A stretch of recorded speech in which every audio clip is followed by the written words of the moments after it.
My girlfriend posted, "Just bought my dream car." It was my car, re-registered in her name using forged signatures. I didn't panic. I just reported it stolen. When she got pulled over and arrested for Grand Theft Auto while her friends were in the car recording for Instagram. Original post I-29 male, discovered the Instagram post while eating lunch at my desk. There it was, Natalie, 27, posing with my 2019 BMW M3. Tease dangling from her manicured fingers. The caption made my sandwich stick in my throat. Finally manifested my dream car into reality. Hard work pays off, ladies. Had her boss babe new whip, BMW life. The comments were flooding in, her friends hyping her up, asking for rides, congratulating her on the purchase.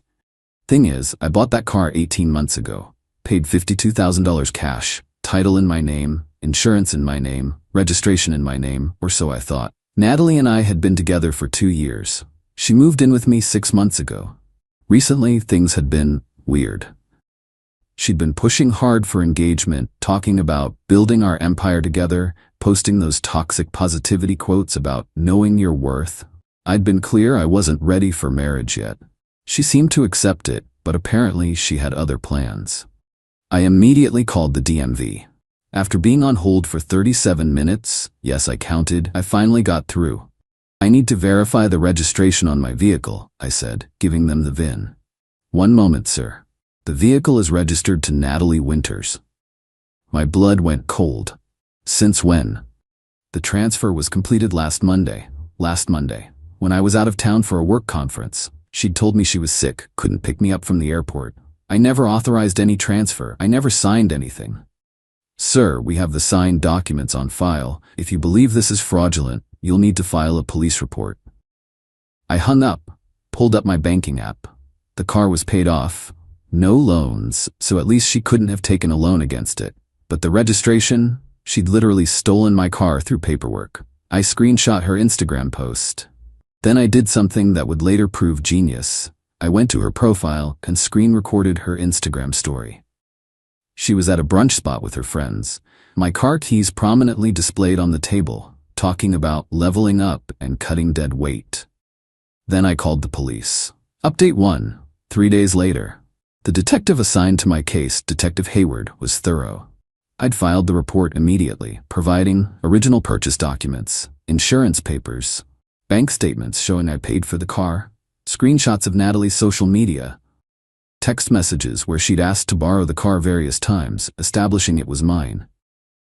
Detective Hayward pulled the DMV transfer documents. The signature was laughably bad, like not even close to mine. She'd also used a fake notary stamp she'd apparently bought online. "This is felony forgery and Grand Theft Auto," he said. "The car's value makes it a serious charge." "What now?" I asked. "We'll put out a bolo for the vehicle. When we locate it, she'll be arrested." I didn't tell anyone. Not our mutual friends, not her family, nobody. Just went about my life. Moved her stuff into boxes in the garage. She hadn't taken much when she left, just essentials, and apparently my car documents from the filing cabinet. Meanwhile, Natalie was living her best life on social media. Daily posts with the car. Videos of her and her friends cruising around, music blasting. One particularly ironic post, "Surround yourself with people who celebrate your wins." Her friend Kelsey commented, "Yas, queen, you deserve this. If only they knew." The entitlement was staggering. She'd literally committed multiple felonies and was broadcasting it to the world. The audacity of thinking she could just take my car by forging papers and I'd not notice or not do anything about it. Day 2 after filing the report, she texted me, "Hey babe, been thinking, maybe we rush things, can we talk?" I didn't respond. "I know you're hurt about me needing space, but we can work through this." Still nothing from me. Stop being immature. At least respond. I screenshot everything and forwarded to Detective Hayward. He told me not to engage, don't tip her off. The hardest part was watching her mom comment on the car photos. "So proud of my baby girl, working hard and achieving dreams." Lady, your baby girl is a felon. Update 2, 1 week later. The arrest video is probably viral by now, but let me tell you the whole story. It was a Thursday afternoon. According to what I heard later, Natalie decided to take her 3 closest friends on a beach day trip. They were documenting everything for Instagram, of course. Kelsey was recording from the passenger seat. Two other friends in the back, music pumping, everyone singing along. They were about 10 minutes into the drive when the lights came on behind them. The Instagram live video, which someone saved and sent me, shows everything. Natalie pulling over, confused. Was I speeding? I wasn't even speeding. The officer approaches. License and registration, please. Natalie, still not getting it, hands over her license and the fraudulent registration. Ma'am, step out of the vehicle. What? Why? I wasn't doing anything wrong. Ma'am, step out of the vehicle now. The camera's shaking as Kelsey tries to film. You can hear Natalie getting increasingly agitated. This is harassment. I know my rights. Ma'am, you're under arrest for grand theft auto and forgery. The scream she let out. The absolute scream. This is my car. I have the registration. The registration you fraudulently obtained. The owner reported this vehicle stolen. And then, this is the best part, she says, that bitter asshole. Just because I dumped him. Way to admit you knew who the real owner was, Natalie. Her friends are freaking out. Kelsey's shouting, we're recording everything. Police brutality. Ma'am, please stop recording and step out of the vehicle. You'll need to find alternate transportation. They had to get an Uber. 3 girls standing on the side of the highway, waiting for an Uber while their friend gets arrested. The Instagram live cut off, but not before catching Natalie in handcuffs, ugly crying about how this was all a misunderstanding. My phone exploded about an hour later.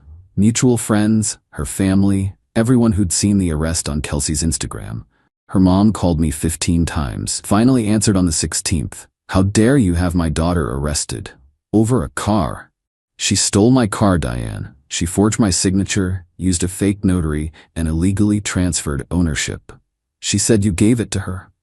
I have text messages of her asking to borrow it dated after she supposedly owned it. Why would she ask to borrow her own car? This is vindictive. You're ruining her life over a breakup. She ruined her own life when she committed multiple felonies. Diane hung up on me. Then came the flying monkeys.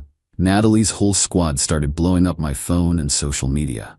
Kelsey, you're really gonna have her arrested over a car you weren't even using? I use it every day. She stole it while I was on a business trip. She's facing prison time over a stupid car. She's facing prison time over grand theft and forgery. That was her choice. Her friend Becca tried a different approach. She's really sorry. Can't you just drop the charges? She'll give the car back. That's not how criminal charges work. The state presses charges, not me. But you could tell them you don't want to prosecute. Why would I do that? She committed serious crimes. The entitlement was unreal. They genuinely thought she should face 0 consequences for stealing a $52,000 car. Update 3. 2 weeks later. Natalie got bailed out after 3 days. Her parents put up $15,000. The conditions of her bail included no contact with me, and she couldn't drive any vehicle registered to me. Duh, she'd already stolen the only one. But the entitlement didn't stop. It escalated. First, she tried to spin the narrative on social media, posted a long, rambling story about financial abuse and how I'd promised her the car but then reneged when she stood up for herself. Complete fiction. The comments were mixed. Some of her friends bought it, but others were skeptical. Wait, so did he give you the car or not? Why did you get arrested then? Girl, forging signatures is serious. She deleted the post after an hour. Then came the truly audacious move. She had her new boyfriend, already had a new boyfriend, contact me. This dude, Landon, called me from her phone. Hey man, this is Landon. I'm with Natalie now. Okay? Look bro, she made a mistake. She's really broken up about this. Can't you just let it go? Let me get this straight, I said slowly. You're calling me to ask me to drop felony charges against your girlfriend who stole my car while using her phone, which means she's violating the no contact order? Silence. That's another charge, by the way. Violating a restraining order. He hung up immediately. I called Detective Hayward, reported the violation. Natalie got arrested again that night. Landon was at her apartment when they showed up. According to the police report, she tried to claim Landon called me without her knowledge, using her phone without permission. While she was sitting right there, the bail got revoked. She spent another week in jail before her parents could get a new bail hearing. This time, it was $25,000, and the judge warned her one more violation would mean staying in jail until trial. Her mother Diane tried once more to intervene, showed up at my apartment. "Please, Derek. She's learned her lesson. This is destroying our family." "Diane, she stole my car. She forged legal documents. She committed fraud. She's just a girl who made a mistake. She's a 27-year-old woman who committed multiple felonies. The lawyer says she could get 2 to 5 years. Then she should have thought about that before committing grand theft auto." Diane actually dropped to her knees. "I'm begging you, please, tell them you made a mistake. Tell them you gave her permission. You're asking me to commit perjury to save your daughter from the consequences of her crimes? I'm asking you to have mercy." Where was Natalie's mercy when she was posting all over Instagram with my car, telling everyone she bought it? Where was her mercy when she was calling me bitter and pathetic to her friends? She made her choices. I had to threaten to call the police to get Diane to leave. Update 4. 1 month later. The preliminary hearing was last week. I had to testify. Natalie sat there in her jail outfit. She'd been locked up again after sending me an email titled, "You win," with a long rant about how I'd ruined her life, another bail violation. The evidence was overwhelming. The forged signatures. The handwriting expert said it was amateurish at best. The fake notary stamp she'd ordered from a website, they had her credit card records. Her social media posts claiming she'd bought the car, text messages between her and Kelsey planning the whole thing. Kelsey had flipped and provided them to save herself from conspiracy charges. Yeah, turns out Kelsey knew the whole time. The texts were damning. "Kelsey, are you sure this will work?" Natalie, "DMV doesn't verify signatures. It's easy." What if Derek finds out? He won't, and even if he does, possession is 9/10 of the law. That's not how that works, lol. Whatever. He owes me anyway. I've been his girlfriend for 2 years. I deserve something. The prosecutor also revealed Natalie had searched how to forge signatures, penalty for forging car title, and can you go to jail for stealing boyfriend's car on her laptop. She'd literally Googled the crime before committing it. Her lawyer tried to argue it was a misunderstanding between romantic partners, and that I'd given her implied permission to use the car. The judge almost laughed. "Counselor, implied permission to use a vehicle doesn't extend to fraudulently transferring ownership." The judge ruled there was sufficient evidence for trial. Natalie started sobbing. Her mom started wailing in the gallery. Her dad just looked defeated. As I was leaving the courthouse, Landon, the new boyfriend, approached me. "Dude, you destroyed her life over a car." "She destroyed her own life when she stole my car. She was going to marry you. She thought what's yours was hers.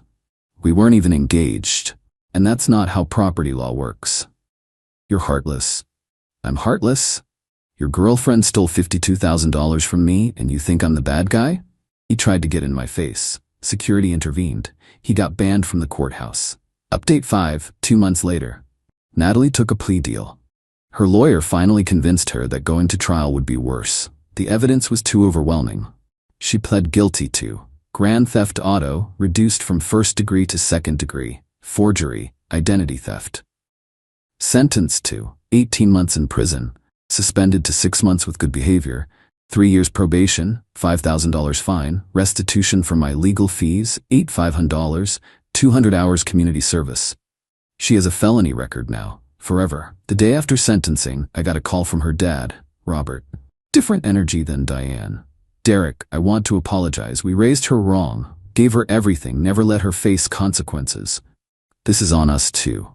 "I appreciate that, Robert. I'm paying your legal fees, all of it. Already sent a check to your lawyer." "You don't have to." "I do. It's the least I can do. Maybe if we'd held her accountable earlier, this wouldn't have happened." He was the only one in her family who got it. Meanwhile, social media was still popping off. Natalie's friends were doing a Free Natalie campaign that went nowhere. Kelsey posted about how the system is broken and it's criminalized relationship disputes. Someone with common sense commented, "She literally stole a car and forged documents. That's not a relationship dispute, that's a felony." The best part?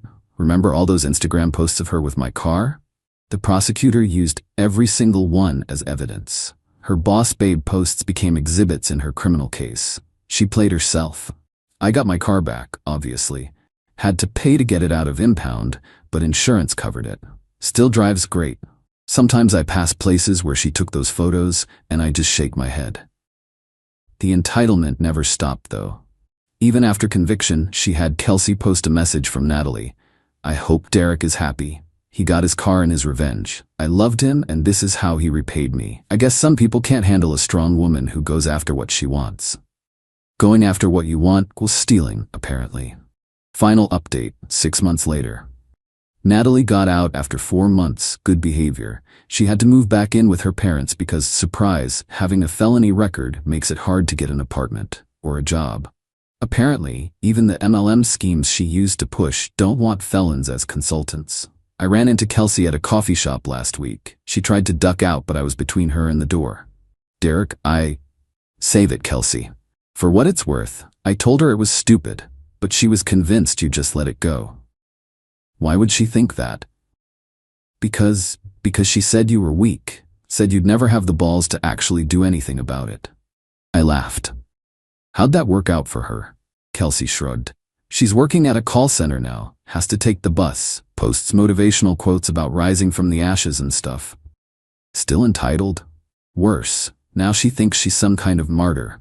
Says the system is rigged against women. The system that gave her multiple chances, plea deals, and reduced sentences? Yeah, that system. We parted ways, haven't heard from any of them since. The other day I got a notification that someone viewed my LinkedIn. It was Natalie. She didn't connect or message, just viewed. I checked hers out of curiosity. She'd listed her time in jail as a sabbatical for personal growth. The entitlement truly never ends. But here's the thing. I'm good. Like, really good. The whole experience taught me massive lessons about red flags, boundaries, and standing up for myself. I dated someone new for a few months, didn't work out, but that's fine. I'm not rushing anything. My credit's intact, my record's clean, and I still have my car. Hey? She's a convicted felon working at a call center, living with her parents at 27, taking the bus, and calling it a journey of self-discovery on Instagram. Sometimes karma doesn't need any help. But when someone commits felony grand theft auto and documents it on social media, well, then karma just needs you to make one phone call to the police. To everyone who messaged saying I went too far, she stole a car through forgery. That's not a mistake, that's a crime spree. If someone steals $52,000 from you, are you just gonna shrug it off? Didn't think so. And to anyone in a relationship with someone who shows signs of entitlement, those little comments about what's yours is mine, the pushing for access to your finances, the anger when you set boundaries, pay attention. It escalates. Natalie didn't start at grand theft auto. She started with small boundary violations I ignored. Never again. Oh, and the BMW? Still drives like a dream. Sometimes I take the long way home just because I can. In my car, that I bought. That's registered to me. Legally. Peace out, Reddit. Edit, since everyone's asking. No, I didn't get back with her. No, I don't feel bad. Yes, I'd do it again. And yes, the car now has a GPS tracker, steering wheel lock, and hidden kill switch. Not taking any chances.